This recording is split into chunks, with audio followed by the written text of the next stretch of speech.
Kalbimin son ümitleri çiçek açtı ilk bakışınla. Bir hayaldi bu sevgimiz, huzur oldu dokunuşunla.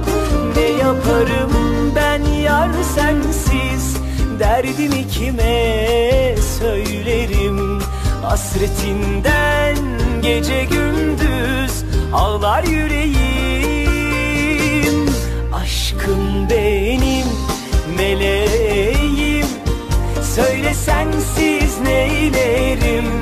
Görmediğim bir gün bile neler çeker kalbim benim.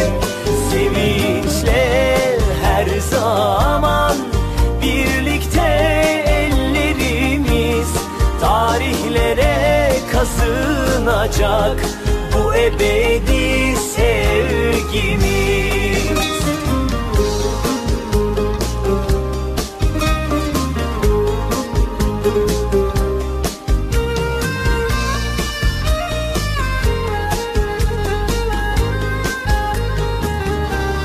Hatırladın mı o geceyi? Ay bize bakıp gülümsüyordu.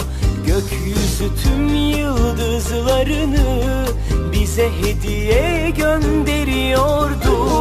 Ne yaparım ben yar sensiz, derdimi kime söylerim? Hasretinden gece gündüz ağlar yüreğim. Aşkım benim meleğim, söyle sensiz